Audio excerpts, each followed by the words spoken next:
Nakalimutan ko lang itapon yan, ate. Wala kasing basurahan sa CR eh. Tapos dun ko na lang muna nilagay para madali kong makita. Para kapag may naglagay na ulit ng plastic sa banyo, maitapon ko na. Hanggang ngayon kasi wala pang basurahan dun. Ang sabi ni tatay, hindi na raw ata papalagyan dahil nagagalit ka kapag may nakatambak dun. Sino hindi magagalit na may nakatambak na basurahan sa banyo? Hindi naman tinatapon yun kung di ko pa aalisin o kung di pa aalisin ni tatay. At sa dami mong paglalagyan ng napkin mo, dun pa talaga? Nag-iisip ka pa ba talaga, Janine? Ha? May basurahan sa likod. Ang daming punyetang plastic sa kusina. Pwede kang kumuha.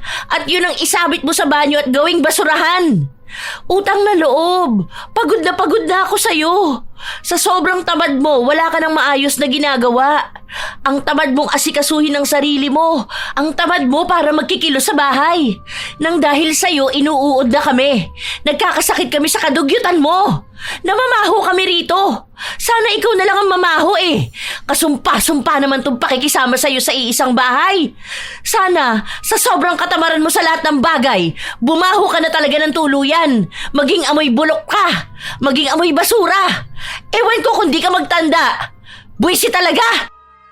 Ang pakikisama sa isang tamad sa loob ng bahay ang isa sa pinaka-nakakainis na karanasan. Ganon si Gloria na araw-araw ay nagdurusa dahil sa sobrang katamaran ng kanyang kapatid. Wala itong ibang inaatupag kundi ang pagtutok sa kanyang cellphone habang ang responsibilidad at gawain sa bahay ay isinasantabi. Dahil sa matinding inis at pagkadismaya, nakapagbitaw si Gloria ng mga salitang kalaunan ay naging sanhi ng isang sumpa. Magagawa pa kayang magbago ng isang taong nilamon ng katamaran o mananatili na lamang siyang nakalugmok sa ganong kalagayan habang buhay? Anong nangyari dito sa bahay? Sobrang kalat naman. Bakit ganito? Janine, nasan ka ba? Bakit ate? Bakit ang kalat ng bahay? Hindi ka man lang naglinis. Tingnan mo ang gaspang ng sahig, ni hindi mo man lang winalisan. Ano bang ginagawa mo? Mamaya ko nalang gagawin yan, ate. May pinapanood pa kasi ako eh. Talagang uunahin mo pa yung pinapanood mo? Ano pa tong mga nakatambak na damit? Malinis ba to o marumi? Tingnan mo, ito yung nilabang ko kahapon, di ba? Ang sabi ko sa iyo kanina bago ako pumasok sa trabaho, magtupi ka. Hala, nasama na sa mga labahin. Andito pa yung basahan. Ang dugyot ng bahay, Janine. Hindi mo man lang ba ito napapansin? Panigurado ako na hindi ka pa rin naguhugas ng plato. Aba, talaga nga naman. Uuurin tayo rito sa bahay dahil dyan sa ginagawa mo. Tapos itong kanin, panis naman na hindi mo pa itinapon. Ang ingay mo naman dyan, ate. Pwede naman ayusin yan mamaya. Patapos na nga tong pinapanood ko. Kumalma ka na lang muna dyan, aayusin ko yan. Aayusin mo? Ilang oras ako sa trabaho, tapos ganito lang ang dadatnan ko pagka uwi sa bahay? Diyos ko naman, Janine. Kung ikaw kaya mong tumira sa ganito karuming bahay, ibahin mo kami. Nasaan pala si tatay? Hindi ko alam. Umalis siya kaninang tanghali. Ang sabi niya sa akin, pupunta raw siya doon sa kaibigan niya. Habang nag-uusap ang magkapatid, biglang dumating ang kanilang ama. May dala itong isang plastik na naglalaman ng isda. Dumiretso siya sa kusina para linisin yun. Ang daming nakatambak na hugasin, kaya itinabi na lang ito ng kanilang ama sa isang gilid. Dalawang magkapatid lang sina Janine at Gloria at bilang panganay na may maayos na trabaho, si Gloria ang bumubuhay sa kanila. Hindi na kasi pwedeng magtrabaho ang kanilang ama dahil bulag ang isang mata nito at matanda na rin. Minsan, dumidiskarte si Mang Jerry lalo na sa ipapang-ulam nila. Matagal na silang iniwan ng kanilang ina. 1 taon pa lang si Janine nung nagpunta ng Japan ng ina at simula nun ay nawala na sila ng balita. Nang gabi rin na yun, si Gloria na lang ang naglinis ng kusina. Pagod siya sa trabaho pero wala naman siyang ibang magagawa. Hindi niya maaasahan ng kapatid sa paglilinis sa bahay dahil palagi itong nakatutok sa cellphone. Kinabukasan, walang pasok sa trabaho si Gloria. Habang nagluluto siya ng almusal, nagising din ang kanyang ama. Tay, pagsabihan niyo naman si Janine. Hindi naman niya nakikinig sa akin eh. Nakakainis na siya. Hindi man lang maasahan sa bahay. Mano sana na kahit maghawak man lang siya ng walis, di ba? Bakasyon nila sa school ngayon, tapos wala siyang ibang ginawa kundi ang humilata. Panigurado ako niyan, tulog yan hanggang alauna dahil umaga na yan natulog. Wala naman siyang dapat pagkapuyatan. Ilang beses ko na yung kinausap, pero panay lang siya mamaya eh. Hanggang sa maabutan na lang ng pag-uwi mo yung mga kalat niya. Kasi kapag yan napagsabihan ko na naman, nako, baka sumama talaga ang loob niyan. Kung ayaw niyang maglinis, wag na lang siyang magkalat, di ba? Kanina naabutan ko pa yung balat ng saging na pinagkainan niya eh. Sa pagkakatanda ko, halos 1 linggo na simula nung ilapag niya yung balat na yon. Tapos sa ref pa, nabulok na yung kung ano-anong pagkain na pinaglalalagay niya. Ang baho kaya ng ref, hindi ko na maintindihan yung amoy. Mamaya nga maglilinis ako. Diyos ko, nakakahiya naman kung may ibang bibisita sa bahay natin. 2 babae pa naman ang nakatira. Pasensya ka na, anak. Hindi ko kasi masyadong mapagsabihan ng kapatid mo. Hindi rin kasi nakikinig sa akin eh. Masyado ka nang na-stress sa amin. Hindi niyo naman po yun kasalanan. Si Janine ang dapat na nakakaalam nun. Dalaga na yan eh. Malapit na yan mag-18. Ano na lang ang sasabihin ng mga tao sa kanya? Paano na lang kaya kung pumunta siya sa bahay ng ibang tao? O kung makikitira siya sa bahay ng iba? Baka mapalayas talaga siya kung ganyan siya katamad. Ang hirap kasama ng ganyang tao. Napakatamad na, napakasalaula pa. Hay nako, pasalamat talaga siya, kapatid ko siya. Ang daming reklamo ni Gloria tungkol sa klase ng katamaran ng kanyang kapatid. Nang matapos silang kumain ng kanyang ama, ang unang nilinisan ni Gloria ay ang kusina nila. Tanghali pa naman gigising si Janine, kaya itinabi na lang muna niya ang pagkain nito. Kahit na mag-isa lang siya sa kusina, wala siyang ibang ginawa kundi ang magdadaldal. Ang dami kasing kalat kahit na sa kasulok-sulukang parte ng kusina. May isa pang Tupperware siyang binuksan na nasuka siya dahil panis na ang laman nun. Baunan yun ni Janine at halos 3 linggo na silang walang pasok sa paaralan. Ang ibig sabihin, 3 linggo na ring nakaimbak ang pagkain sa baunan na yun. Samut-saring mabahong amoy na ang bumalot sa buong kusina. Hindi na kinaya ni Gloria ang amoy, kaya ang ginawa niya ay binuksan niya ang bintana at ang pinto. Alam niya na naaamoy yon ng mga taong dumaraan dahil nagtatakip sila ng kanilang ilong. Nakakahiya para sa dalaga, pero kailangan niyang gawin para mawala ang amoy. Ay, ano ba naman talaga tong si Janine? Ay, nakakainis talaga. Sobrang tamad nito. Napakadugyot sa bahay. Kung saan-saan pa talaga nilagay yung mga basura. Ang laki-laki ng basurahan, hindi pa idiretso ang tapon ng kalat niya. Ilang sandali pa, nagising na rin ang kapatid niya. Halata na kulang pa rin ito sa tulog. Mas lalong nainis si Gloria, kaya nagdadaldal na naman siya. Tignan mo nga yung ilalim ng mata mo, Janine, ang itim. Mukha kang panda. Hindi mo sulitin yung pagtulog mo. Kasi kapag may pasok ka na naman yan, mapupuyat ka. Tingnan mo, tanghali ka na naman nagising. Ang dami ko na nagawa rito sa kusina, oh. Ang daming kalat. Nakikita mo ba, ha? Oo na, ate. Kanina pa kita naririnig dyan eh. Dabog ka ng dabog. Ang ingay kaya. Mamaya marinig ka pa ng mga kapitbahay natin. Nakakahiya naman sa kanila ang ingay mo. Ha? At nagawa mo pang mahiya sa kanila? Ikaw na nga tong dapat na mahiya dahil ang kalat at ang baho ng bahay natin. Hindi tayo pwedeng magpapasok ng kung sino rito dahil kapag nakita nila yung bahay natin, iisipin nila na dugyot lahat ng nakatira dito kahit na ikaw lang naman yung tamad. Ano ba naman yan, Janine? Makinig ka naman sa akin. Itong sinasabi ko sa'yo ikaw rin naman ang makikinabang dito eh. Gusto mo ba na tumanda kang ganyang katamad? Iniisip ko lang na paano kung nagkaroon ka na ng trabaho, kung may asawa ka na. Ano, gusto mong mabuhay ang pamilya mo sa maruming bahay dahil lang sa hindi ka marunong maglinis? Dito pa lang sa bahay natin, ang hirap mo ng pakilusin. Ate naman, malamang iba na yun. Saka matututunan din naman yun. Gusto ko lang naman magpahinga sa ngayon. Ikaw lang naman ang panay daldal dyan dahil sa mga kalat. Liligpitin ko rin naman yan. Pero wag muna ngayon. Gusto ko magpahinga. Gusto mong magpahinga? Hindi ka ba nakakapagpahinga dito sa bahay? Buti sana kung di ka rin nagkakalat eh. Kaso grabe ka kung magkalat. Tamad ka maglinis, ang sipag mo magkalat. Kung saan-saan mo pa nilalagay at isinusuksok yung mga kalat mo. Tapos yung labahan, isasama mo sa mga malilinis. Saka ko nalang malalaman na marumi yun kapag gagamitin ko na. Tapos yung banyo natin, naninilaw na yung inidoro. Ang baho ng buong bahay natin. Hayaan mo, maglilinis ako. Kailan naman yan?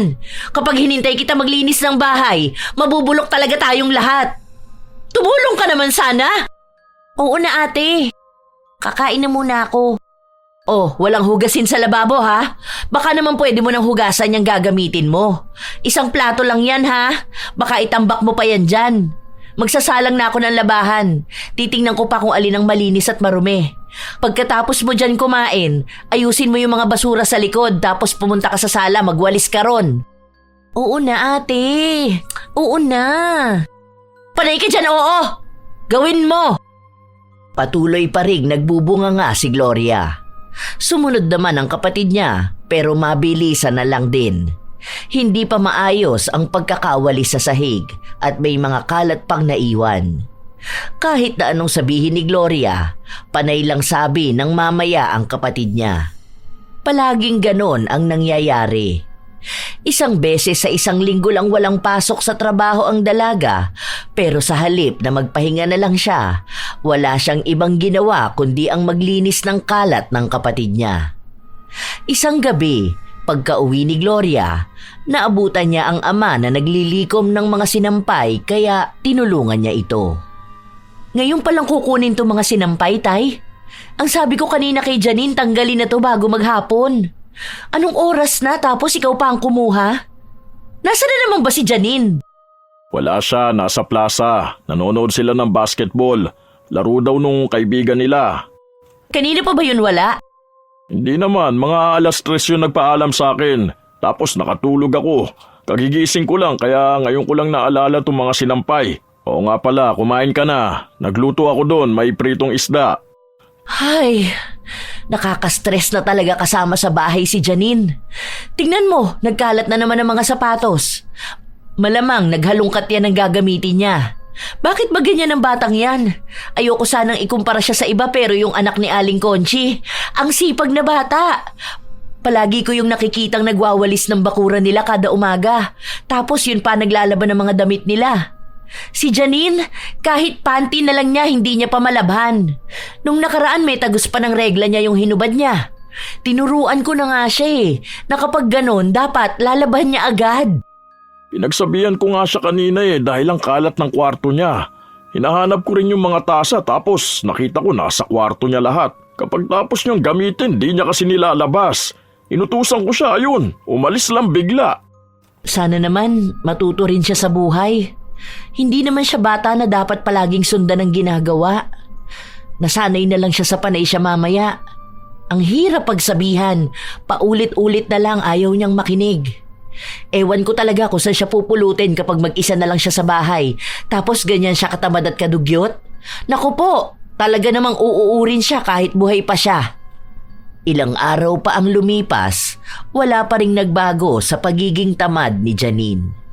Madalas lang siyang nakahiga at walang gana. Panay ang cellphone niya at ang pinagkainan niya kung saan-saan na lang niya inilalapag. Kahit napagsabihan siya ng kanyang ama, wala siyang kibo. Dapat palagi siyang sundan dahil kung hindi yun gagawin ng mga kasama niya, lahat sila ay mabubulok sa loob ng bahay. Isang araw, maagang umuwi si Gloria dahil masama ang pakiramdam niya. Naabutan niya ang kapatid na nasa labas ng bahay nila at naglalaro sa kanyang cellphone. Naligo ka na ba, Janine? Tingnan mo yung paa mo, ang daming libag. Yang ulo mo panay pabalakubak tapos sobrang dumi ng damit mo. Dalaga ka na, Janine. Ano bang akala mo sa sarili mo? 4 years old? Oo ate, mamaya na ako maliligo. May ginagawa pa ako, oh. Kita mo naman na naglalaro ako. Mas inuna mo pa yan? Pumasok ka sa loob. Nakakahiya ka rito sa labas. Nakikita ka ng mga tao.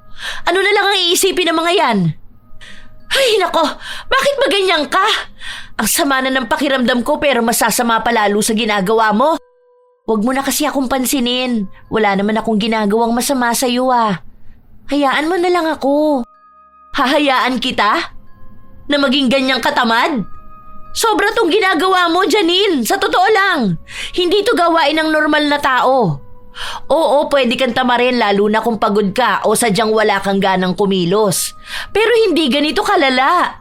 Hindi ganito katagal. Hindi ka man lang nandidiri sa paligid mo. Ayan, natalo na ako. Panay ka kasi daldal dyan eh.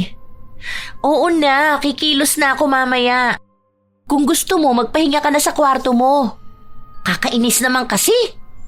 Padabog na pumasok sa loob ng kwarto niya si Janine, pero hindi pa rin tapos ang kanyang ate sa pagdaldal. Hindi papayag si Gloria na gano'n na lang ang magiging usapan nilang dalawa. Kailangan niyang pangaralan ang kanyang kapatid sa mga ginagawa nito. Kahit na hindi nakikinig sa kanya si Janine, kailangan niya pa ring ipamukha rito kung gaano siya katamad. Buksan mo tong pinto, Janine! Isa pa, sisirain ko to! Ano na naman kasi yun, ate?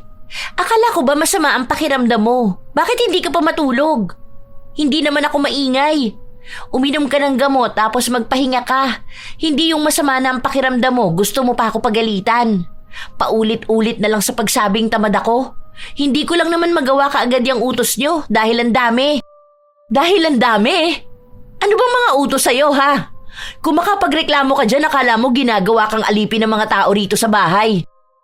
Teka, anong amoy yun? Tumabi ka nga dyan. Ano ba naman yan, ate? Diyos ko, Janine! Ano ba tong kwarto mo? Basurahan?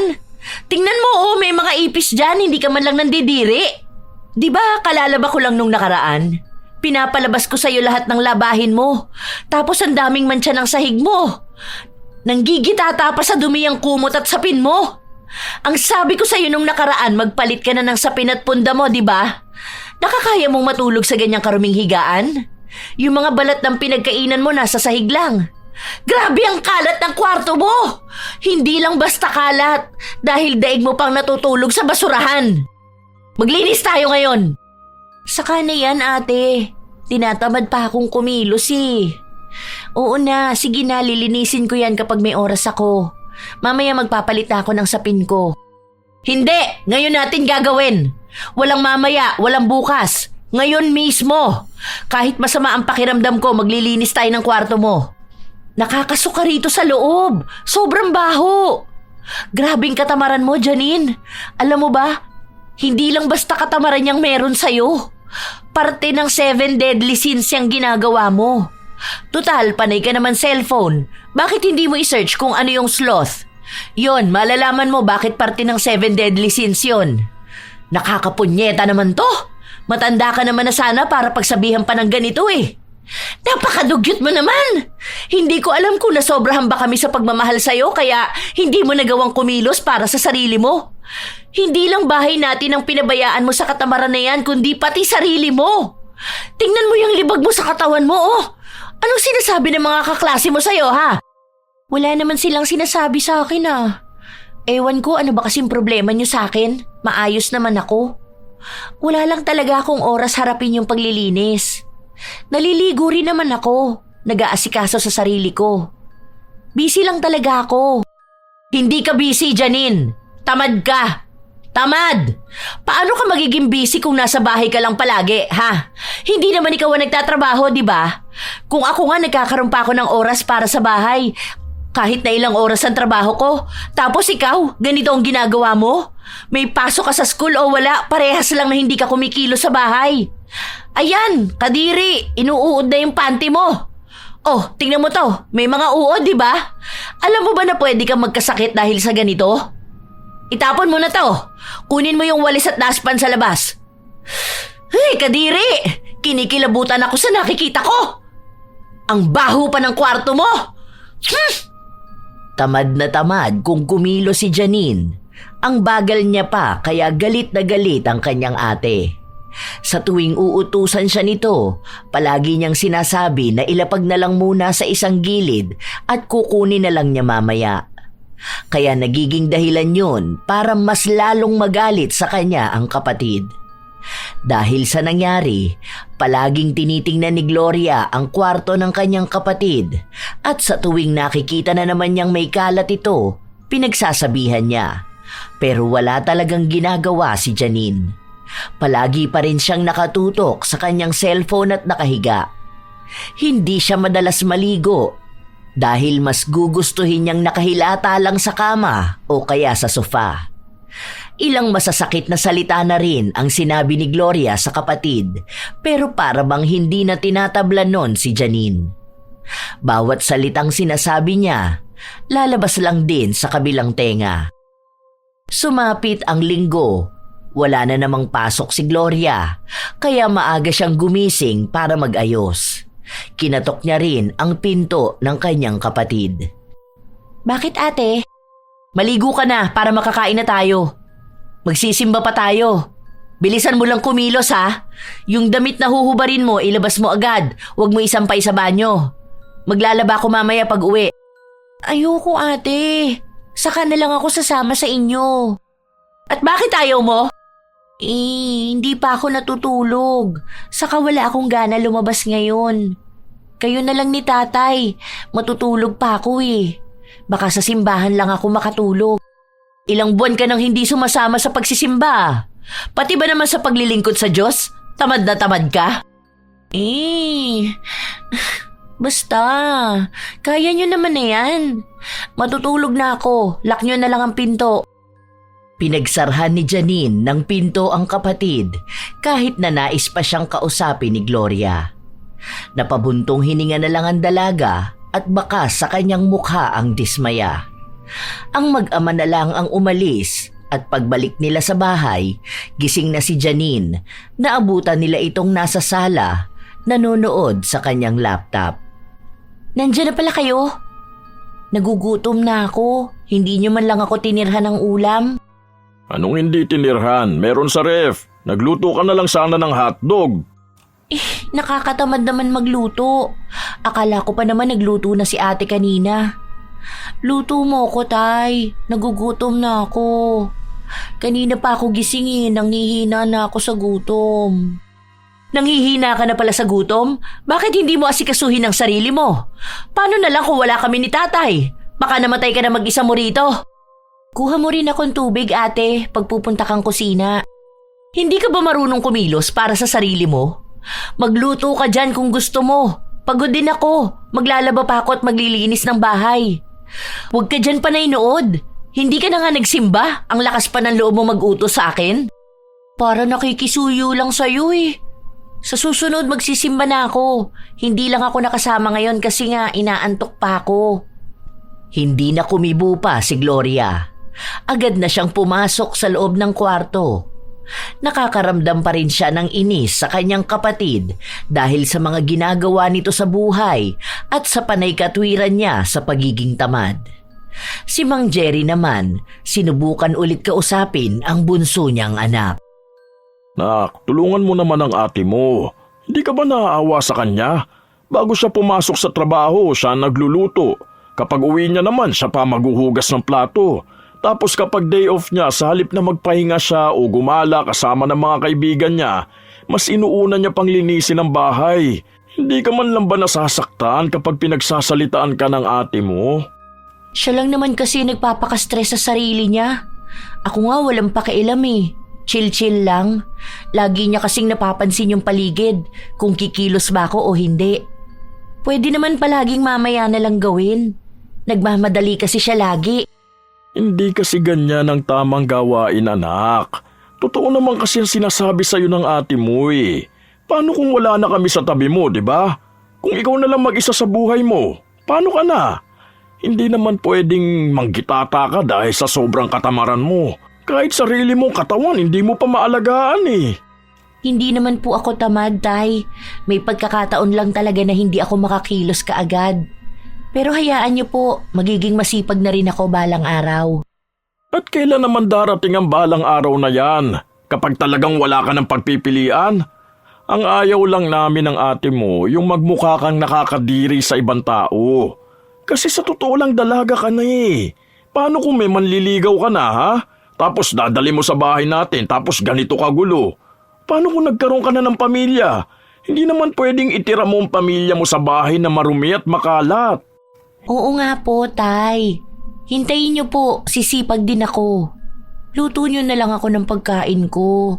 Nagugutom na talaga ako eh. Kahit na sinabi na ni Gloria sa kanya na huwag sundin ang anumang inuutos sa kanya ni Janine, hindi pa rin napigilan ni Mang Jerry na alagaan ang kanyang anak. Araw-araw na walang katahimikan sa kanilang bahay dahil sa pagbubunganga ni Gloria.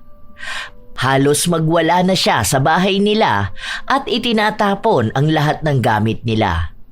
Madalas niya kasing naaabutan na tambak ang lababo, ang daming kalat sa sala at ang daming buhangin sa sahig nila. Minsan, si Mang Jerry na ang naglilinis pero hindi siya pwedeng masyadong magkikilos dahil mahina ang resistensya niya. Kaya nga ang tanging maaasahan lang dapat ni Gloria ay ang kapatid niya pero wala naman itong ginagawa para tulungan siya. Sa halip, dinaragdagan pa ang problema at pagod niya. Isang umaga, habang naghahanda si Gloria ng kanilang pagkain, napansin niya ang isang bagay sa gilid ng lababo. Nang kunin niya yon, napasigaw siya dahil may nakitang mga uod. Hindi niya napigilan ang sarili na masuka dahil hindi na niya masikmura ang ganong bagay. Galit na galit siyang nagtungo sa kwarto ng kapatid. Mangilang beses niyang kinalampag ang pinto ng kwarto nito. Ano ba yun, ate? Galit ka na naman, ang aga-aga pa.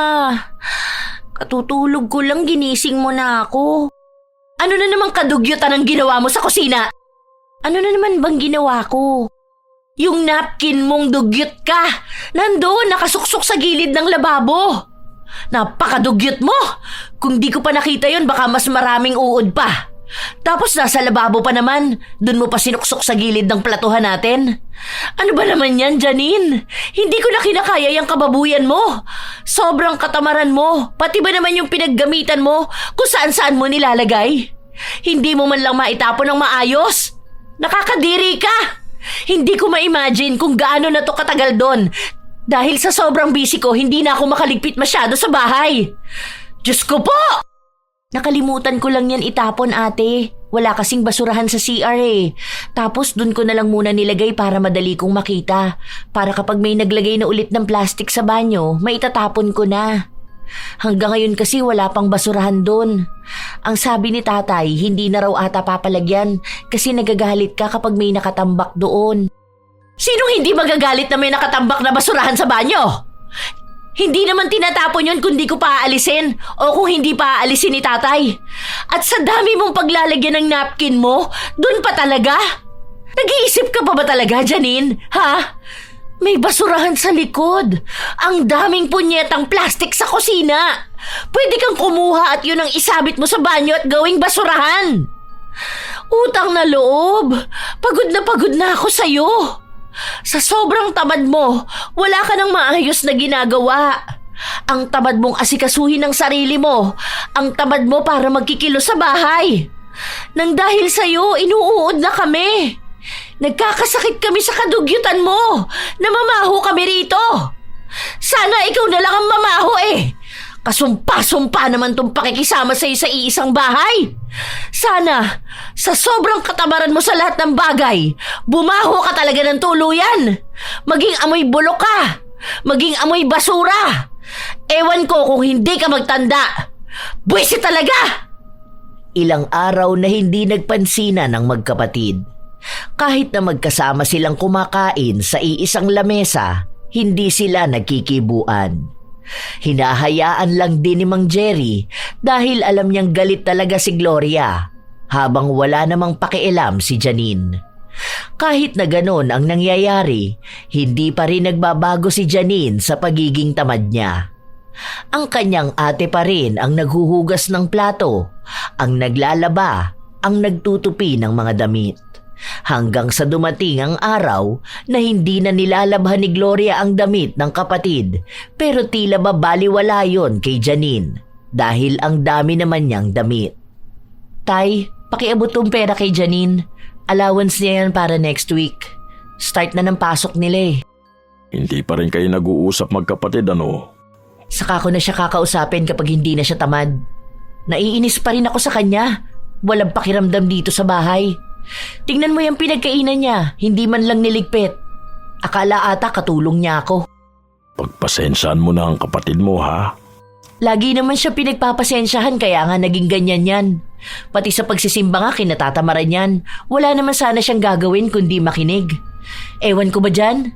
Hindi ko alam kung magbabago pa. Basta simula ngayon titigilan ko ng asikasuhin siya. Ewan ko na lang kung ano mangyari sa kanya. Hindi pa yan naglalaban ng uniform niya. Sa bagay, nilabang ko naman na yun dati. Ewan ko ngayong pasukan kung matuto ba yung maglaba. Huwag mo na siyang aasikasuhin, tay ha. Matanda na yan. Hayaan mo siyang matuto. Kaso naaawa naman kasi ako sa kapatid mo eh. Mas maawa po kayo sa kanya kapag naging ganyan na siya habang buhay. Hindi niya ikamamatay kung aasikasuhin niya ang sarili niya. Kung maglalaba siya ng mga damit niya at kung maglilinis siya ng mga gamit niya. Mas ikamamatay niya pa kung magiging sobrang dugyot siya. Malamang niyan sa kwarto niya, katabi niya matulog ang daga at mga ipis dahil hindi ko naman na nililinisan eh. Nakakapagod na siya. Kahit na hindi nagkikibuan at nag-uusap ang magkapatid, kapag nasa paligid lang si Janine, pinaparinggan siya ng kanyang ate, lalo na kapag naglilinis ito ng bahay. Pinaparinig din naman ni Gloria ang kanyang pagdadabog, lalo na kapag naaabutan niya ang kusina na tambak ng hugasin. Nagsimula na ang klase ni na Janine, pero kahit pagpasok sa paaralan ay kinatatamaran niya. Unang araw pa lang, late na siyang pumasok at halos araw-araw na ganon. Hindi yun alam ng kanyang pamilya dahil hindi naman inaalam ni Gloria kung anong oras ang pasok ng kanyang kapatid. Abala kasi siya sa kanyang trabaho. Nagdagdag siya ng ilang oras na sideline dahil kailangan niyang mag-ipon ng pera para sa gagamitin ni Janine kapag nagkolehiyo na ito. Kahit naman galit siya sa katamaran ng kapatid, gusto niya pa ring maging responsableng ate. Day off ulit ni Gloria. Maaga pa lang ay nagdadadaldal na siya habang naglilinis ng sala. Hay! Naglilinis na naman ang katulong. Ang dami na naman kasing kalat dito sa bahay. Ang dami na naman kung ano-anong basura. Nakakahiya naman kasi dyan sa buhay prinsesa na akala mo may 10 katulong para hindi kumilos dito sa bahay.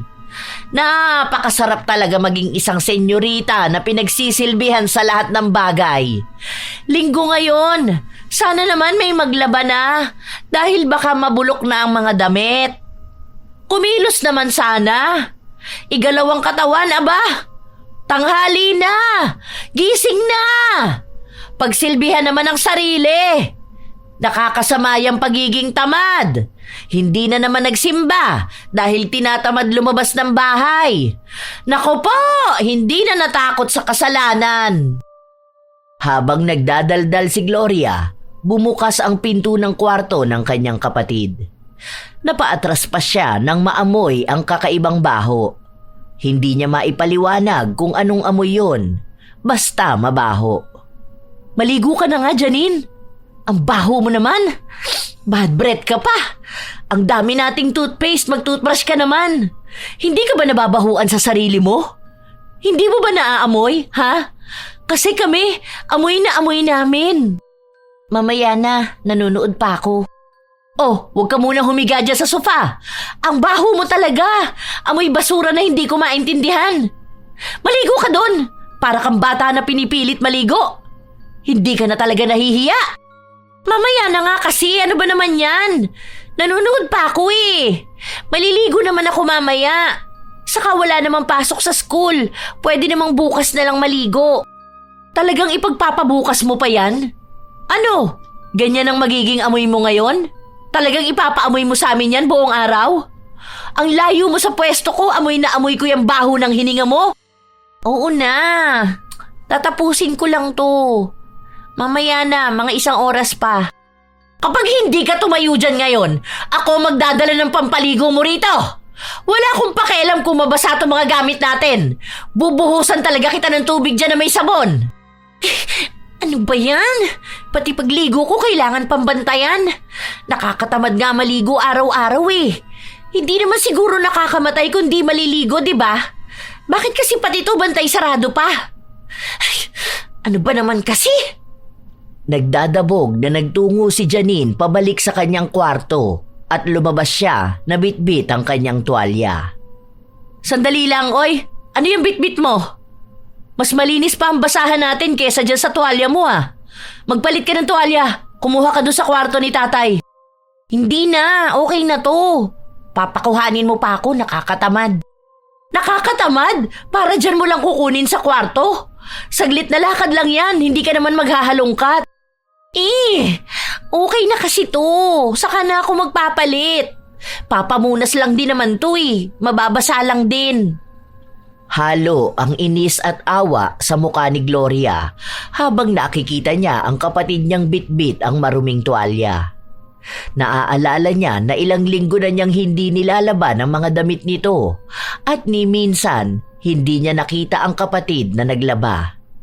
Imposible na hindi mauubos ang damit nito, kaya nagtangka si Gloria na silipin ang kwarto ng kapatid nang biglang dumating ang kanilang ama at may kasamang 3 bisita. Pamilyar ang mukha ng mga yon, pero hindi sigurado ang dalaga kung saan niya nakita. Nak, ang Tito Jun, Tito Nestor mo at pinsan mong si Nana. Ay, hello po. Kaya pala parang pamilyar kayo. Kumusta na po kayo? Ang tagal ko na po kayong hindi nakikita. Napasyal po kayo. Biglaan nga ang punta nila rito. Ang akala ko next month pa kasi tumawag sa akin ang Tito Jun mo. Sinabi na may pupuntahan sila malapit sa atin. Tapos ang sabi ko kung may oras sila, pwede silang dumaan dito sa atin. Hindi ko naman alam na ngayon na pala yun. Mabuti naman po at napasyal kayo sa amin. Pasensya na po ha, magulo pa. Hindi pa kasi ako tapos maglinis. Ang dami pa pong kalat, tapos medyo maalikabok pa. Nakakahiya rin po, pawis na pawis ako. Hindi naman siguro ako amoy maasim, ano? Wala namang naging problema sa mga bisita ang itsura ng bahay nila dahil halata namang naglilipat ng gamit ang dalaga at naglilinis. Kasing edad lang ni Janine ang pinsan nilang si Nana, pero kung titingnan ay dalagang-dalaga na ito. Halatang maarte at maalaga sa kanyang katawan. Habang nagsisimula silang mag-usap, biglang dumating si Janine. Suot niya ang isang lumang damit na may mantsa at nakabalunbon sa ulo niya ang marumi at nanggigitata niyang tuwalya. Sa totoo lang, hiyang-hiya si Gloria sa nakikita niya dahil maaaring husgahan silang buong pamilya dahil sa itsura ng kapatid niya. Oo nak, halika rito. Ipapakilala kita sa mga tito at pinsan mo. Hello po sa inyo. Kumusta po kayo? Ito pala yung sinasabi ko sa'yo na pinsan mong kasunuran mong ipinanganak. 11 p.m. ka tapos 12:30 a.m. naman siya ipinanganak. Sa isang ospital pa kayo nun. Di ba Jun? Sabay pa tayo napatakbo sa ospital. Nagtawanan pa ang dalawa habang inaalala nila yon. Si Nana naman, tahimik lang at pinagmamasdan si Janine. Kapansin-pansin na kahit wala siyang sabihing salita, sa mga mata niya pa lang ay sinasabi na niya ang mga panlalait. Ilang sandali pa, pasimpleng nagtakip ng ilong si Nana habang nagsasalita si Janine. Humahalo kasi ang mabahong amoy at ang sabon na ginamit niya. Pero mas nangingibabaw ang baho. Hindi ka nag-toothbrush? Pamaya na lang ate. Ano ba naman yan? Nasa CR ka na, hindi mo pa ginawa. Ando naman yung toothbrush mo. Pumasok ka sa kwarto. Magpalit ka ng damit mo. Ang dumi niya no. Nagamit mo na yata yan, sinuot mo pa. Maglagay ka ng deodorant mo tapos bumalik ka sa banyo, mag-toothbrush ka. Mahiya ka naman, may bisita tayo. Mamaya na. Nakakatamad, pabalik-balik at ang daming gagawin. Tay, pasok muna ako sa kwarto ko, may gagawin lang ako. Sige po mga tito, enjoy lang po kayo rito sa bahay. Pinipigilan ni Gloria ang inis na nararamdaman niya sa kanyang kapatid. Paanong walang pakialam si Janine sa amoy niya at pati pagsasaayo sa sarili niya, kinatatamaran pa rin. Buong araw na nasa loob lang ng kwarto si Janine, walang ibang ginawa kundi ang humiga. Lumabas lang siya nung kumain sila at nung nagpaalam ng umalis ang mga bisita nila. Dapat nga ay doon sana sila makikitulog pero pinilit ni Gloria ang ama na sabihing wag na muna dahil walang kwarto. Ayaw na rin kasi ni Gloria na mas lalo silang mapahiya dahil sa kagagawa ng kanyang kapatid. Naaalala niya na naman na nawala ng gana ang pinsan na kumain dahil naamoy nito ang mabahong amoy galing kay Janine. Papasok na ako sa kwarto ko may pasok pa ako bukas. Hindi ka pa rin ba nagtutoothbrush? Nakalimutan ko na Bukas na lang, papasok naman ako. Isasabay ko na lang para isahan. Alangan naman babalik pa ako sa banyo, nakalabas naman ako. Ang baho mo, Janine. Sa totoo lang. Hindi mo ba nakikita yung reaksyon ni Nana? Tingnan mo siya, kaedad mo lang yun pero sobrang linis niya sa katawan, di ba? Oh, edi wow. Edi wow? Yan lang ang sasabihin mo, ha? Ano bang gusto mo sabihin ko, ate? Wala naman ako magagawa kung malinis siya sa sarili niya Eh di ayos kung ganun siya. Diyos ko naman, Janine. Alam mo, pwede na siguro mapagtiyagaan na hindi ka malinis sa bahay, pero malinis ka man lang sa katawan mo, di ba? May ibang makalat sa bahay, malinis naman sa sarili. Pero ikaw, pinagsabay mong parehas marumi. Ang baho mo talaga, kahit ang layo mo naaamoy ang bibig mo. Tapos yung putok mo pa. Sinabi ko sa'yo kanina maglagay ka ng deodorant, di ba? Nakakahiya talaga. Oo na, sige na. Nakakahiya na ako nakakahiya. Papasok na ako sa kwarto ko. Ang dami-dami mo na namang sinasabi sa akin. Yaan mo, bukas maliligo ako. Maglalagay ng deodorant tapos magtutoothbrush. Siguro naman masaya ka na nun. Sarili mo yan, katawan mo yan. Malamang obligasyon mong asikasuhin. Hindi para sa ikasasaya ko yung pinapagawa ko sa'yo. Para yan sa ikaaayos mo. Walang pupuna sa'yo kundi ako Hindi nila sasabihin na naninipa na yung putok mo o nananampal na yung bad breath mo. Dahil ang gagawin ng mga taong nakakaamoy sa'yo, pagtatawanan ka, pag-uusapan ka, lalaitin ka. Bilang ate mo, ayokong ganun ang mangyayari sa'yo. Pero ikaw, grabe katamaran mo Asikasuhin mo naman pati sarili mo. Pagod na ako rito sa bahay. Huwag mo naman akong pagurin na ipaalala sa iyong sipagin ka naman para sa katawan mo. Hindi na kumibo pa si Janine. Pumasok na lang siya sa loob ng kanyang kwarto at hinayaan ang ate niya na magdaldal. Ilang araw pa ang lumipas, palagi pa ring tinatamad si Janine sa lahat ng bagay. Kahit maligo ay kinatatamaran na niya. Minsan, sa sobrang tamad niya, magbibihis na lang siya bigla matapos niyang kumain ay aalis na. Wala man lang toothbrush dahil sinasabi niyang nakakatamad lang magkikilos. Dahil sa ginagawa niya, mas lalo lang din nagiging malala ang amoy niya.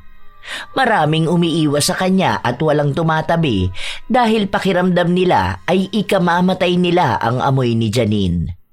Naging tampulan siya ng asaran at sinasabi nila na mas bagay siya sa basurahan dahil sa baho ng amoy niya. Nawalan siya ng kaibigan dahil hindi rin nila kayang pakisamahan ang dugyot at tamad na babae. Sa paglipas ng mga araw, maging ang pamilya niya ay nahihirapan ng makatabi siya dahil nga sa amoy niya. Kaya kinausap ulit ni Gloria ang kapatid. Bilisan mo dyan, tumayo ka dyan. Panay ka higa dyan tutok na tutok yung mata mo sa cellphone. Bilisan mo! Bakit na naman ba ate? Uutusan mo na naman ako Mamaya na lang. Tumayo ka dyan sinabi. Pumunta ka sa banyo, maligo ka. Maghilod ka, magtoothbrush ka. Maglilinis ako ng kwarto mo. Tingnan mo, sobrang kalat. Ang baho talaga. Hindi ko na kaya tong ganitong amoy. Tapos yung mga sinusuot mo, paulit-ulit lang, di mo nilalaban. Maruming damit lang din ang ginagamit mo. Tapos yung uniform mo, ang dugyot. Tatayo ka dyan o kakalad ka rin kita papuntang CR. Ano ba naman kasi yan? Nakita na nga nanunood ang tao eh. Maliligo naman ako mamaya. Wala naman kasing pasok ngayon. Hindi na, puro ka mamaya. Wala ka ibang ginawa kundi sabihing mamaya pero wala ka namang gagawin. Sawang-sawa na ako sa kagaganyan mo, Janine. Tinutulungan lang kita dahil babae ka. Napakasalaula mo. Ang dami ng taong pinag-uusapan ka. Tumawag din sa akin yung isa sa teacher mo, sinasabi yung concern nila sa'yo. Pinagsabihan ka na rin pala nila pero hindi ka nakikinig. Ewan ko ba sa'yo? Ano ba talagang problema mo? Bakit ba ganyan kakatamad, ha? Bakit kasi kailangan pang pakialaman ng ginagawa ko? Nakakatamad naman talaga magkikilos eh. Ewan ko ba sa inyo kung bakit kayo gusto nyo magkikilos? Hindi naman ako tamad. May mga ginagawa lang talaga ako. Anong ginagawa mo, ha? Ano? Ayan, ganyan. Magtatambay dyan sa cellphone mo? Panoorin yung kung ano-anong palabas? Bakit kaya hindi mo subukang manood ng mga makabuluhang bagay, ano? Panoorin mo kung paano magwalis, tutorial paano maglaba, paano maligo ng tama, kung paano sipagin. Ganon ang panoorin mo. Para kang nilalamon niyang walang kwentang ginagawa mo eh. Pati pagpasok mo sa school, kinakatamaran mo. Palagi ka raw late, hindi ka nagsusulat, hindi ka rin nagpapasa ng activities. Ay, ano ba naman, Janine? Nagpapakahirap ako para mabigyan ka ng magandang kinabukasan. Samantalang ikaw, hindi mo matulungan ang sarili mo. Hindi na ako humihiling sa'yo na tulungan mo kami ni tatay. Yung sarili mo na lang ang tulungan mo, Janine. Parang awa mo na. Okay naman lahat, ate. Hindi lang talaga ako makakilos dahil nakakatamad talaga. Ang bigat ng katawan ko sa lahat. Gusto ko lang humiga. Ano ba? May iba ka pa bang balak para sa sarili mo? May plano ka ba para sa buhay mo? O ganyan ka na lang palagi? Hindi ko alam, ate. Hindi pwedeng hindi mo alam, Janine. Kasi ikaw ang unang dapat makaalam niyan, hindi kami. Hindi ibang tao. Isipin mong maigi kung ano ba talaga ang gusto mong mangyari sa buhay mo. Gusto mo ba na pagtawanan ka lang ng iba dahil sa kadugyutan mo? Gusto mo bang mabuhay mag-isa sa magulo at maruming bahay dahil gusto mo palagi ka lang nakahilata? Hindi pwede yung ganyan. Ang daming nasasayang sa buhay mo dahil sa pagiging tamad mo. Sa totoo lang, masyado kang umaasa sa amin. Kasi simula pa nung bata ka, kami na lang ni tatay ang kumikilo sa bahay. Hindi ka marunong maghugas ng plato, ni hindi ka marunong maglaba, hindi ka marunong magwalis. Kung hindi ka pa pagsasabihan na linisin ang sarili mo, hindi mo rin gagawin. Minsan, normal ang tama rin, lalo na kung kailangan mo talaga ng pahinga. Pero hindi ganyang katamaran sa'yo, na talagang nila mo na pati kaluluwa mo. Makinig ka sa akin ha, dahil gusto ko rin namang mapabuti ka. Hindi habang buhay kasama mo kami ni tatay. Hindi ka bubuhayin niyang katamaran mo. Hihilahin ka lang niyan lalo sa kasalanan. Umaasa si Gloria na papakinggan siya ng kanyang kapatid na mauunawaan ang nais niyang iparating. Dahil tumatanda na si Janine, hindi pwedeng manatili siyang tamad kung paano siya naging tamad nung bata pa siya. Hindi pumasok si Gloria para asikasuhin ang bahay nila at ang pag-aaral ng kapatid niya. Hindi rin kasi pumasok sa paaralan si Janine dahil sa tinatamad itong bumangon kanina. Mas naging kuba rin ang pagtayo ni Janine na para bang kaunting kilos niya lang ay pagod na siya. Sa paglipas ng mga araw, pilit na pilit si Janine kahit sa pagligo. Halos ate na niya ang magpaligo sa kanya para lang kumilos siya, pero walang nangyayaring pagbabago sa amoy ng katawan niya. Sumisingaw pa rin ang baho. Sa tuwing magpapabango naman siya, mas nasusuka ang mga taong nakakaamoy sa kanya dahil mas matapang ang amoy ng katawan niya at bumabaho ang pabango. Muling nag-usap ang mag-ama dahil sa reklamo na natatanggap nila sa paaralan ni Janine. Hindi ko na alam ang gagawin ko, Tay. Kapag pinatigil naman natin sa pag-aaral ngayon si Janine, sayang naman dahil malapit na siyang makagraduate. Pero totoo naman talaga na sobrang baho niya. Yung singaw ng katawan niya kakaiba na. Hindi na aalis. Binilhan ko na nga siya ng bukod na sabon, tapos pabango at bagong deodorant, pero walang nagbabago. Hindi ko maipaliwanag kung anong klaseng singawan lumalabas sa katawan niya. Mas masahol pa ang amoy niya kapag pinapawisan siya. Hindi kaya may sakit naman ang kapatid mo? Naaamoy ko nga rin siya madalas eh. Tapos kapag galing siyang banyo, matagal nagstay yung amoy niya ron. Iniisip ko baka may sakit siya sa balat o ano pa man. Paano ba naman kasing hindi siya magkakasakit sa balat? Takot na takot siyang maligo at linisan ang katawan niya. Yung mga pulubi naman na pakalat-kalat sa kalsada, hindi naman ganyang kabaho sa kanya. Yung mga yun ang dudungis pa ha, pero mukhang mas malinis pa kaysa sa kanya. Ayoko na talaga siyang ikumpara sa mga taong ganun, pero para talaga siyang pulubi na nagkokolekta ng mikrobyo.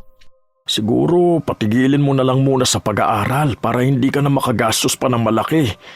Lalo na ngayon ang daming bagsak na subject, tapos lagi pang late at absent.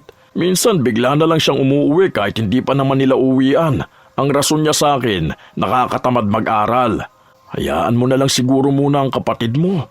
Malapit na yan mag-18. Siguro tama na munang naitulong mo sa kanya. Unahin mo naman na muna yung sarili mo ngayon. Mas maganda siguro kung bumukod ka na lang din. Kasi nasa tamang edad ka na, anak. Paano ka pa makakapag-asawa niyan kung iniisip at pinoproblema mo ang kapatid mo rito sa bahay? Paano naman po kayo? Walang mag-aalaga sa inyo dito sa bahay dahil kung si Janine nga hindi niya maalagaan ang sarili niya eh. Nag-aalala rin kasi ako sa inyo eh. Kaya nga hindi ako makaalis dito kahit gustong gusto ko nang bumukod ng bahay. Kaya ko na ang sarili ko. Ramdam ko rin naman na hindi na ako magtatagal sa mundo. Kasi sa totoo lang anak, wala rin mangyayari sa'yo kung susunod ka ng susunod sa kapatid mo eh. Kahit na ayaw kong pabayaan mo siya, mukhang yun ang mabisang paraan para naman matuto siyang tumayo sa sarili niyang mga paa. Hindi na siya bata. Tutungtong na siya sa wastong edad. Kung wala siyang balak para sa buhay at para sa sarili niya, ayokong madamay ka pa. Sige na anak, okay lang. Ilang araw pa bago pinag-isipan ni Gloria ang sinabi sa kanya ng kanyang ama. Iniisip niya kasi ang magiging kalagayan nila kung aalis siya. Lalo na at walang pakialam sa paligid ang kapatid niya. Simula nang hindi na ito pumasok sa paaralan, nanatili na itong mas malala pang tamad. Nakakaramdam na ng pagkapagod si Gloria. Pero bago siya umalis ng bahay, kinausap niya ulit ang kapatid niya sa isa pang pagkakataon. Iniisip niya na kapag nakitaan niya ng kaunti pang pag-asa ang kanyang kapatid, baka magbago pa ang isip niya para wag umalis. Tiniis ni Gloria ang mabahong amoy na nanggagaling sa katawan ng kanyang kapatid. Talaga bang ayaw mo magbago? Ganyan ka na lang sa sarili mo? Ganyan na lang ang gagawin mo sa buhay mo? Hihilata ka lang sa higaan mong nanggigitata sa dumi? Talagang yayakapin mo na lang ang sinasabi nila sa'yo? Hindi mo ba naaamoy ang sarili mo? Aayusin ko naman ang sarili ko, ate. Hindi pa lang ngayon. Kailan yun? Baka bukas? Ilang bukas ba meron ng tao sa buong buhay nila? Ilang mamaya? Ilang saka na lang ang sasabihin mo sa sarili mo bago ka tuluyang magbago? Ayoko pa kasing kumilos, ate. Kung naiintindihan mo lang sana ako. Kung alam mo lang ang nararamdaman ko. Kaya nga kita kinakausap dahil gusto ko malaman kung ano bang nararamdaman mo. Dahil gusto kitang tulungan. Ayoko maging ganyan ka na lang. Akala mo ba hindi kami nasasaktan ni tatay kapag naririnig namin ang sinasabi nila tungkol sa'yo? Kung paano kanila pandirihan dahil nga dyan sa kakaiba mong amoy? Nagtatanong sila sa amin kung paano ka namin nasisikmura. Na ang totoo, hindi na rin talaga namin kaya. Basta ate, hindi pwede yung ganyan na basta na lang. Pati pagsasalita mo ata kinatatamaran mo na. Baka sa susunod yan pati paghinga mo nakakatamad na rin. Hayaan mo na lang muna ako ate. Darating din ang araw na sisipagin ako. Sa ngayon, wala akong ibang gustong gawin kundi ang magpahinga. Sige, hahayaan kita kahit na mahirap sa kalooban kung iwan ka katulad kung paano tayo iniwan ni nanay. Pero sana nga, dumating ang araw na makaya mong kumilos para sa sarili mo. Huwag mo sanang hayaang magpakalugmok dyan sa katamaran mo. Sana balang araw, malaman mo rin kung bakit masama yung ginagawa mo. Naaawa ako sa'yo, pero gusto kong matuto ka. Dahil hanggat nandito ako't nag-aasikaso sa'yo, hindi mo malalaman ang responsibilidad mo sa sarili mo. Hindi ka bubuhayin ng katamaran dahil yung ginagawa mo, kasalanang nakamamatay. Buo na ang naging desisyon ni Gloria na mangupahan. Humanap siya ng bahay na pwede niyang papuntahin doon ang kanyang ama para kung sakali man ay maaalagaan niya rin ito. Hindi pwede na ang kanilang ama ang kikilos mag-isa sa bahay dahil kilala niya si Janine. Kahit na simpleng bagay lang ay kinatatamaran na nito. Nang makalipat na ng bahay ang dalaga, mas naging kampante ang kalooban niya dahil nakakapagpahinga siya ng maayos dahil hindi na niya kailangan pang iligpit ang kalat na hindi naman siya ang may gawa.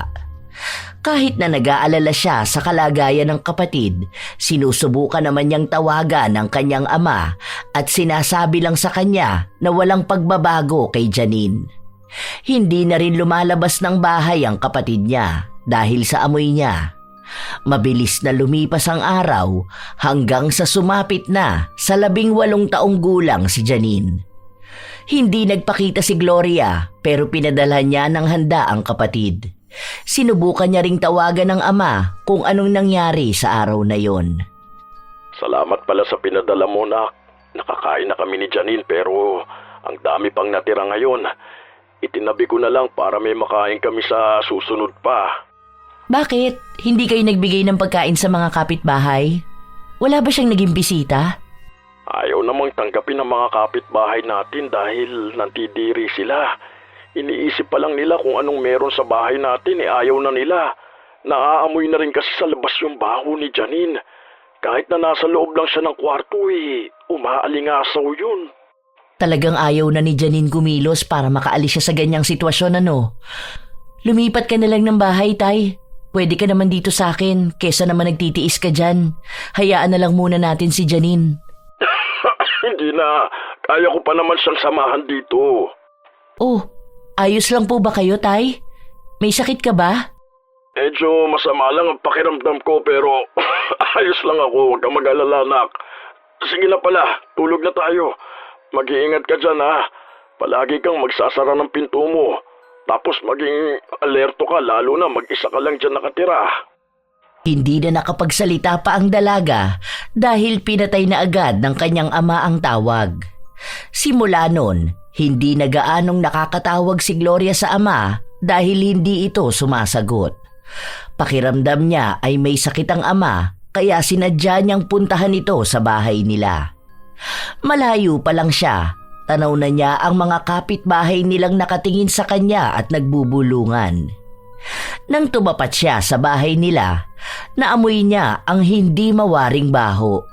Parang may nabubulok sa loob, kaya agad siyang pumasok. Naabutan niya ang kanyang ama na nasa sofa at nanghihina.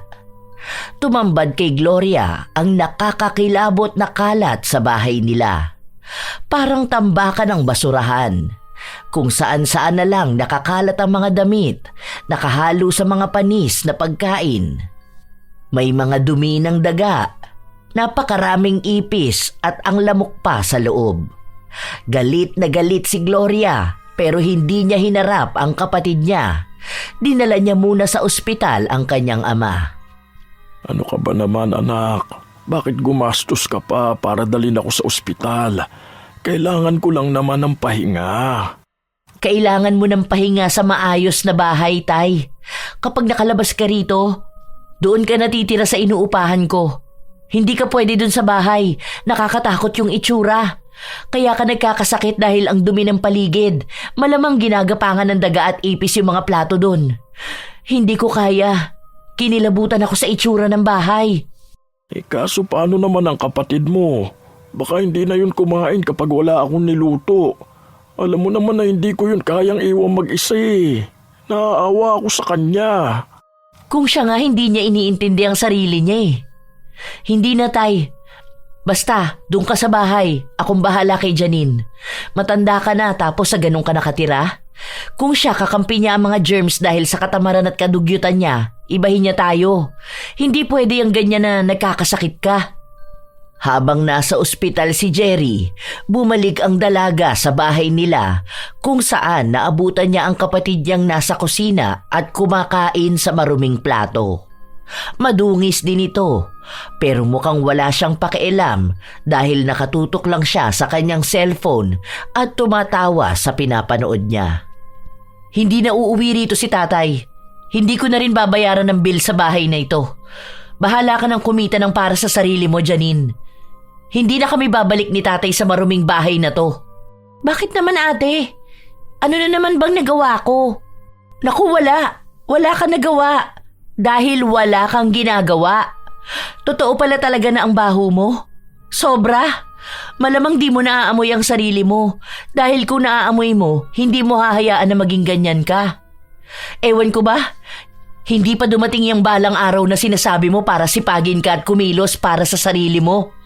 Matanda ka naman na. Kung tutuusin, pwede ka na magtrabaho.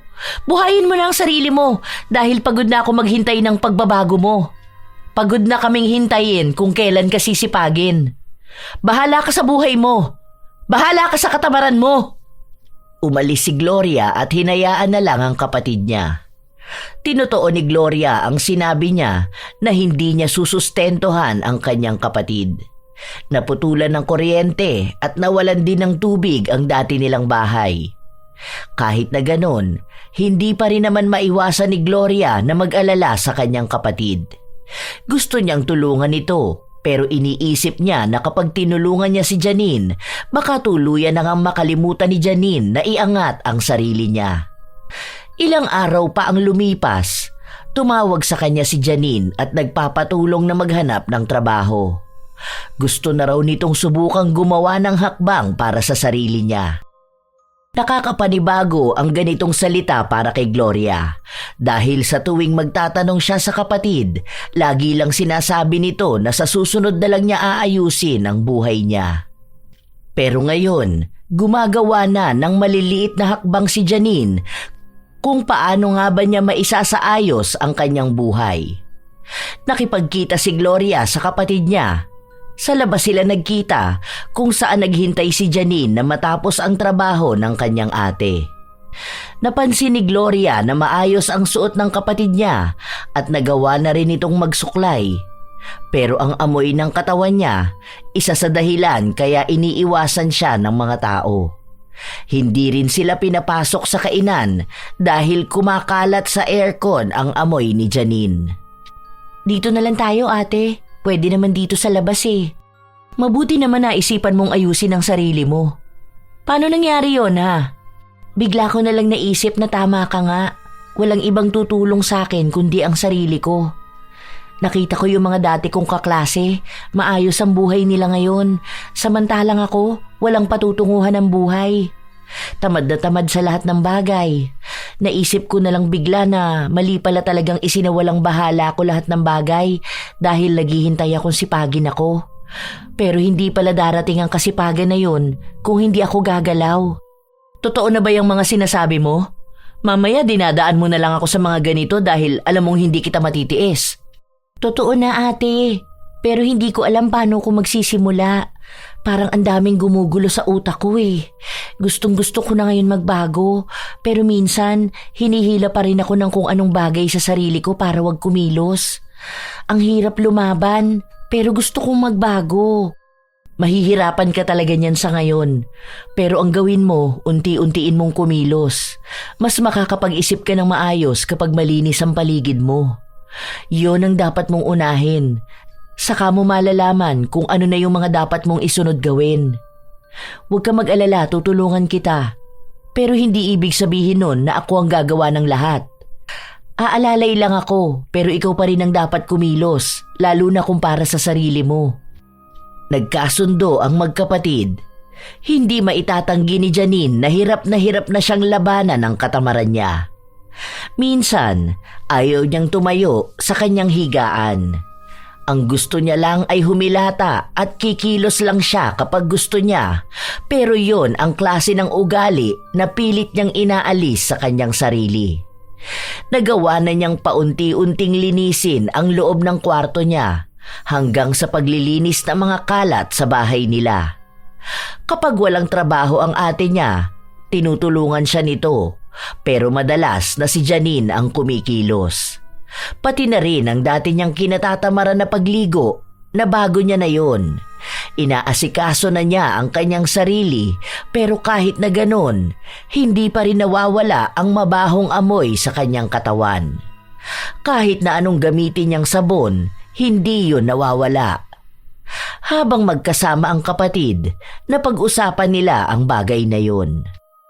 Binababad mo ba yung sabon? Try mo kaya maligo 2 times a day. Tapos ibabad mong maigi sa katawan mo yung sabon. Tapos maglagay ka ng lotion. Tapos ang gamitin mo yung tawas. Mas maganda raw yung brand na nabili ko. Mahal pa naman yun. Sinubukan ko na yan, ate.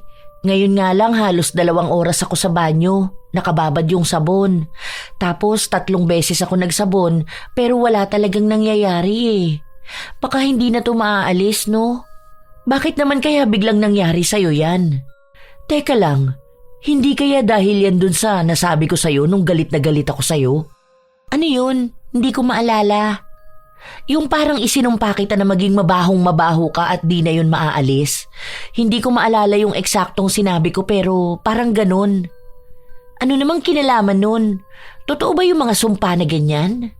Oo kaya. Minsan yung mga nasasabi kong masama sa ibang tao nagkakatotoo eh. Baka ganun ang nangyari sa'yo. Kaya kahit na anong gawin natin, hindi nagbabago yung amoy mo. Ay, teka. Paano kaya maaayos yan?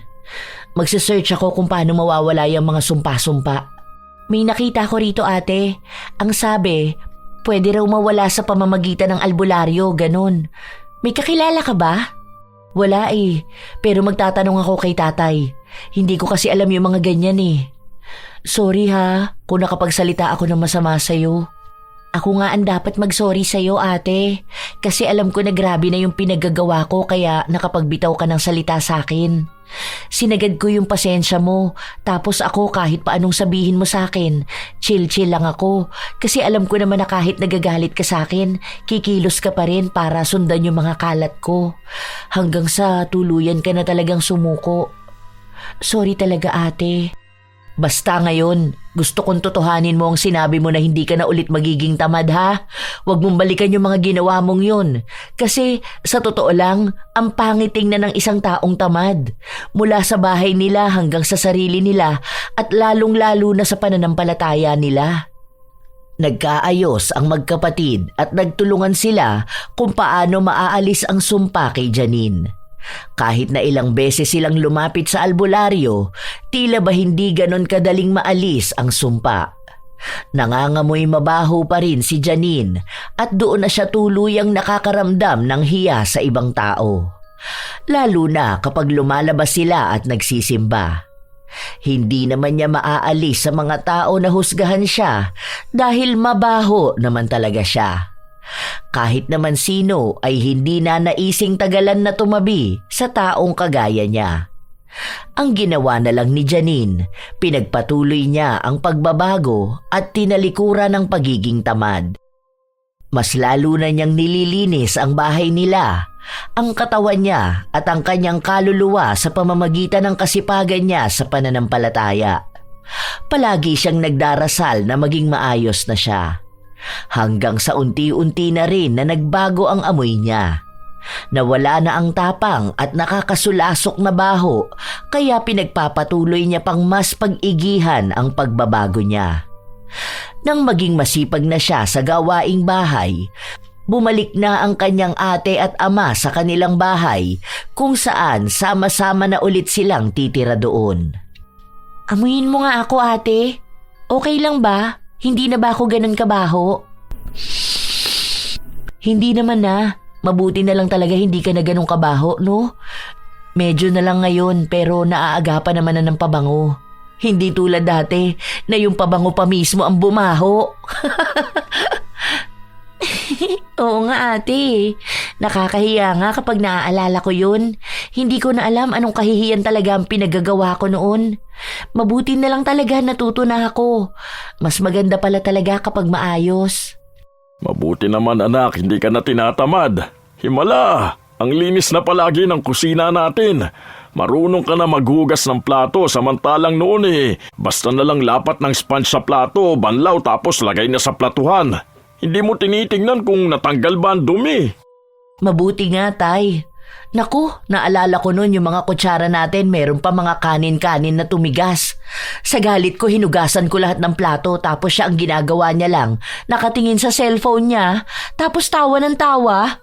Kada linggo pa kapag magsisimba tayo, ang ginagawa niya, nagpapanggap na tulog tapos kapag aayain, ang daming dahilan. Aba ngayon, nagkukusa na. Huwag na nating balikan yan. Nahihiya na tuloy ako. Oo na. Tanggap ko naman na ang dugyot ko talaga noon. Sa kakahintay ko na dumating yung balang araw, nauubusan na pala ako ng panahon. Basta ngayon, alam ko na ang gagawin ko. Hindi na ako magiging kasing tamad ko noon. Pero siguro pwede pa rin naman tamarin minsan. Oh, kakasimula pa lang magbago, nag-iisip ka na naman na tamarin? Hindi pwede, kailangan palagi ka pa rin maghuhugas ng plato. Paano naman kapag pagod ako? Akala ko ba pwedeng tamarin kahit minsan? Aba, pwede nga. Basta wag ka lang magkakalat at gagamit ng maraming plato. Baka sa susunod magdabog-dabog na naman ako rito sa bahay. Joke lang. Siyempre hindi na ako magiging tamad, no? Hindi ko na nakikita ang sarili kong maging ganong katamad. Kapag wala akong ginagawa, feeling ko hindi ako mapakali. Aba, nasobrahan ka naman na sa kasipagan mo, anak. Baka sa susunod yan kahit nakatatanggal lang ng mga damit sa sampayan, labahan mo na agad. Sa susunod, Tay, kapag wala na tayong labahin, tapos sinisipag pa rin ako magkikilos sa bahay. Napuno ng tawanan ang kanilang tahanan na dati ay palaging balot ng sigawan dahil sa galit ni Gloria sa pagiging makalat at tamad ng kanyang kapatid.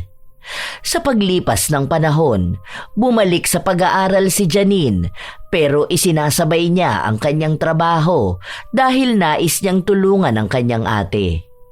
Ang sabi niya ay nasa wastong edad na rin naman siya para buhayin ang kanyang sarili. Marami ng sakripisyo sa kanya si Gloria at ayaw na niyang ipabitbit pa pati ang kanyang pag-aaral. Masaya si Gloria na nakikita niya ang kanyang kapatid na nagbabago. Hindi na niya ito kailangan pang utusan dahil alam na ni Janine ang kanyang responsibilidad at nagkukusa na rin siya sa paglilinis ng kanilang bahay. Naging masipag na rin ang dalaga sa kanyang pag-aaral at sa trabaho.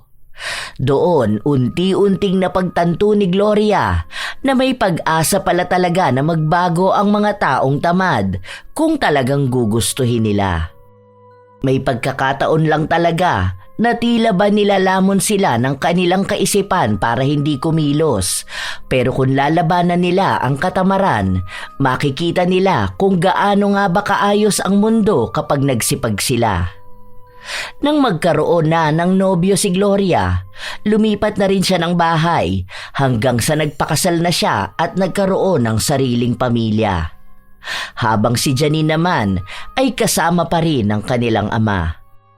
Hindi na nag-aalala pa si Gloria sa magiging kalusugan ng pamilya niya dahil naniniwala na siya sa kakayahan ni Janine na mag-asikaso. Natuto na rin si Janine na ayusin ang kanyang sarili. Hindi na niya kayang gawin ang kapabayaan kung paano siya naging pabaya noon.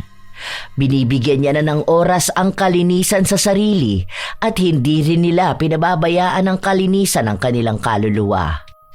Mali talaga ang maging tamad. Ang bawat araw na pinababayaan mo ay isang araw na hindi na maibabalik pa. Kapag hinayaan mong lamunin ka ng katamaran, unti-unti nitong ninanakaw ang mga pagkakataong dapat sana ay nagbubukas ng pinto para sa mas magandang kinabukasan. Ang pagiging tamad ay hindi lang simpleng pagpapaliban ng gawain, kundi pagpapaliban ng sarili mong pag-angat. Kaya't bago pa tuluyang mawala ang mga bagay na maaari mo sanang makamtan, pangarap, respeto at pag-ibig ng iyong kapwa, iwasan mo na ang katamaran at yakapin ang kasipagan. sapagkat ang kasipagan ay daan tungo sa tagumpay at marangal na buhay. Ang sabi nga, ang katamaran ay parang tahimik na magnanakaw. Kinakampihan mo ito habang unti-unti nitong ninanakaw ang iyong oras at pangarap. Sa 7 nakamamatay na kasalanan, ang katamaran ay tila pinakamahina ngunit pinakamapanganib. Sapagkat kapag hinayaan mong maging alipin ka nito, mawawala ang lahat. Oras, respeto, tiwala at kinabukasan. Kaya't piliin mong lumaban sa katamaran at pahalagahan ang bawat pagkakataon upang maging isang masipag. Dahil ang kasipagan ang magdadala sa iyo para sa pinapangarap mong tagumpay. Kayo ba mga apo? Dumating na sa punto na naging tamad din kayo? Paano nyo nalampasan ang pakiramdam na ito at paano nyo pinapanatili ang inyong kasipagan? May kakilala ba kayong katulad ni Janine na sa sobrang katamaran kahit na ang sarili niya ay hindi niya maasikaso? Ibahagi niyo naman ang inyong mga kwento na katulad ng ating kwento ngayong araw. Nais kong mabasa ang inyo ring karanasan at kung ano ang inyong natutunan sa kwentong ito. Shout out sa ilan sa mga masisipag na tagapakinig ng mga istorya ni Lola Telang. Christopher Soyoso, Lorena Morate, May Decena, Larny Azurin, Juvelin Blanca, Zenaida Adoviso, Ruben Bacalso, Kopi Chow, Carmi Siblon, Zedric Banyaga, Ami Pacana, Roslyn Mangilin, Lynn Tots, MC Athena, Ami Yong. Shout out din sa inyo, Rose Ann Rama, Fatima Perez, Leonisa Cobo, Riz Magante, Robert Gaviola, Marivic Asis, Lady Lynn, Ira Malin, Jomer Suarez at sa kanyang best friend na si Gigi Gulariza, Jeneline Jacobe, Jeneline Bombillo, Maria Fe Horikiri, Merly Amistad, Gemstone Claro, Juvelin Blanca. Salamat sa pakikinig ninyo, Gloria Reyes, Giselle Baloha, Jeline Oraca Beranya, Glenice Love Magno, Nancy Makasakit, Cecil Sabroso, Gia Gigi, Filipina Palsario, Girly Satur, Jane Orencio, Lea Tan, Anthony Acevedo, Florence Hervasio, Hayashi J. Megan, Sydney Crosswind at shout out din kay Christine Lane Bandoho. Kumusta kayo? Jules Velasco, Jane Calixton, Razon Yao, Pureza Tagiwalo, Alberto Olarte, Matt Sarol, Josefina Fuelias, Francesca Liana, Annabel Villa, Nika Jean Perez, Kimpoy Feliciano, Remy Hervasio, Raquel de la Peña, AJ Chua, Esteli Reyes. Shout out sa inyo, Marie the Lightworker, Liza Agodo, Elizabeth Hardenil, Gracia Balitaan, Joey Ignacio, Grace Doris Riano at kay Donna Riano, Diwata Lin Zamboanga Sibugay, Maria Benitez, Giovanni Villahagos, Dolores Laus, John Luis Beronio, Aslam Liza, Arvid Shane Hoiberg Channel, Nea Matias, Roy Lacandalo, Gladys Bakbak, Glady de los Santos, Flor de Lisa Sapipi, Annalisa Malatbalat, Will Maleses, Juna May Lopez, Ruth Ann Migano, Roxanne Gaudicos, Francisco Neng at sa kanyang asawa na si Jeremy Saranillo Francisco. Ito ang inyong Lola Telang at maraming salamat sa inyong pakikinig mga apo.